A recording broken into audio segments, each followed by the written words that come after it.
it all started July 7th on my birthday, where I was getting horrible cramps.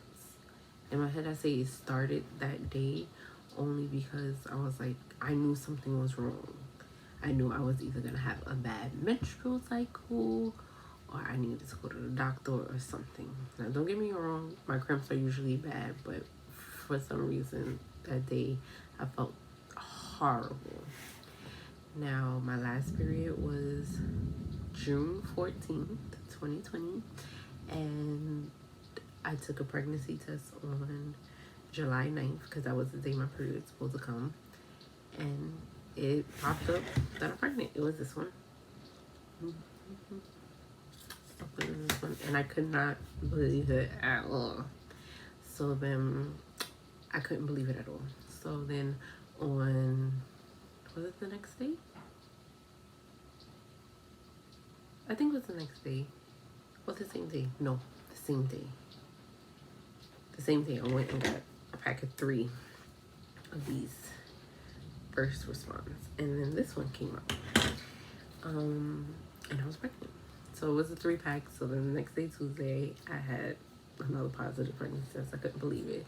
The reason why I couldn't believe it because we've been trying for a year and nothing has been happening. Well, it's been happening, but no, nothing has been happening. And now I'm pregnant.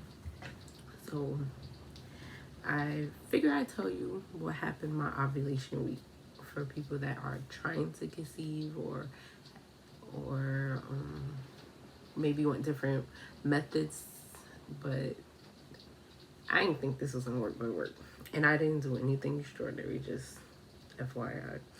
So I was supposed to ovulate on the 26th of June.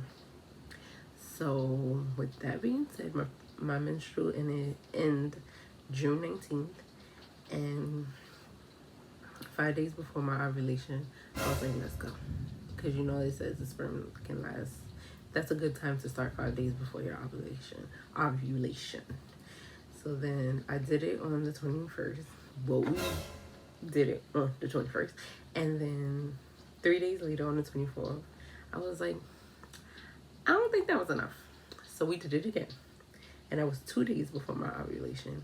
And 2 days before my period tracker told me that I was gonna ovulate.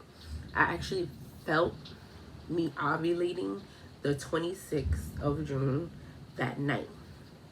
And it went through the next day, Saturday. So I was like, we're gonna do this again on the day of, because ain't nothing like fresh stuff. So we did it the day of, and then that was it. I didn't think about it. I didn't worry about it because we told ourselves we wasn't gonna worry about it. Honestly, like, this was probably gonna be my last time, like, actually making a conscious effort to try to have a baby. So like I said, that happened, and the following week was my parents was coming. So then my birthday, me and my husband got to go out on a date because my parents got to watch the kids. But I felt like crap. My stomach was hurting so bad, and I just took 2 ibuprofen because I figured it was gonna be cramps. That was on the 7th. That's a Tuesday. On the 8th, I was so bloated. Like, my stomach, like, you know how you so bloated, you just feel like you're pregnant. You're like, ooh. And I'm not saying I'm pregnant, you just walking around like a penguin. That's how I was walking around. I was rolling out of bed. I wasn't getting rolling out of bed. And then the 9th. Now this is gonna be TMI, but I had lower back pains, and then I had gas. I was farting burping at the same time. Like, it couldn't get out of me any faster, and I was just so happy my husband wasn't there that night. But I had so much gas. I just kept on burping, kept on farting.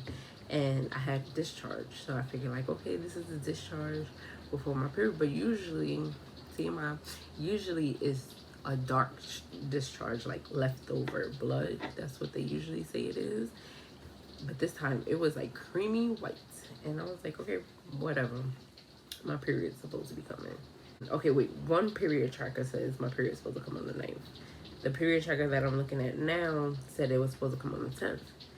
And that's the day I took the pregnancy test, and that's the day I found out I was pregnant. So I put that it says it was supposed to start, and then I put as a note gas. I still have the same symptoms interrupted at the same time. It was so embarrassing, even when I was at home by myself. That's how much gas I actually had.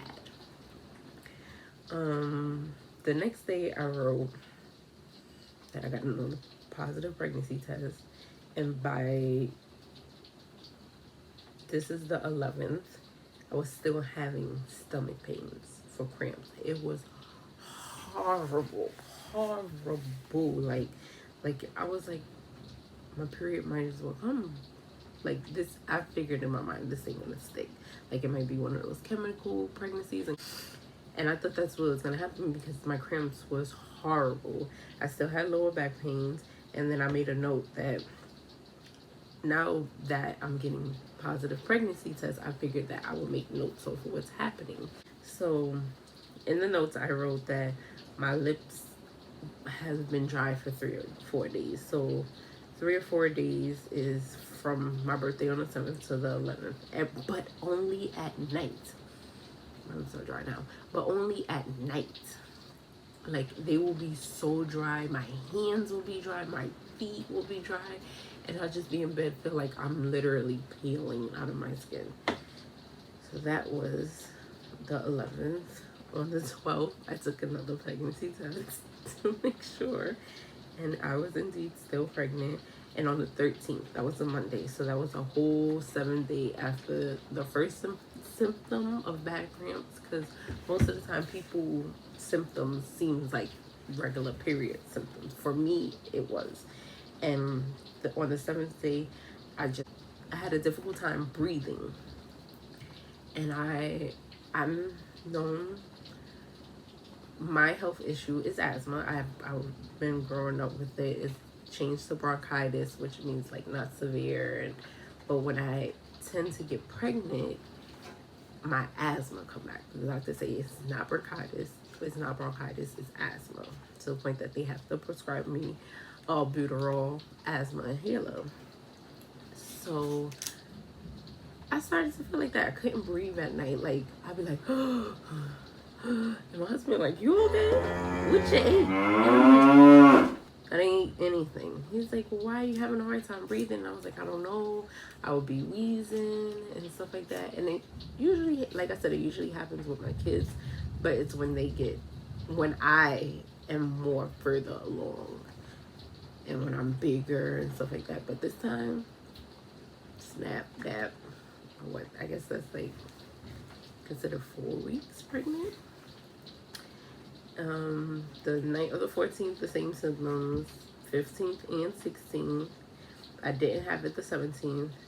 I had it the 18th and 19th, and I'm still having it to this day. But most of my symptoms are at nighttime. Now it has gotten to a point where like the donut pillows that you write around your neck, I have to have it on my back because sitting in the car, no matter how I push my seat back, I push it forward, I tilt the bottom up, I have the little massagers that push through, it does not work. My back is killing me, like if there's something already on there. So those are really my symptoms lately. I have been so hungry, but not a feel like I'm hungry. I think this is the sucky part. Like I feel like I'm just like feel like I'm pass out from not eating, but then I never got that feeling of, oh, I'm hungry. So, but here's my journey through this pregnancy. I hope you enjoyed this video. Come back for more.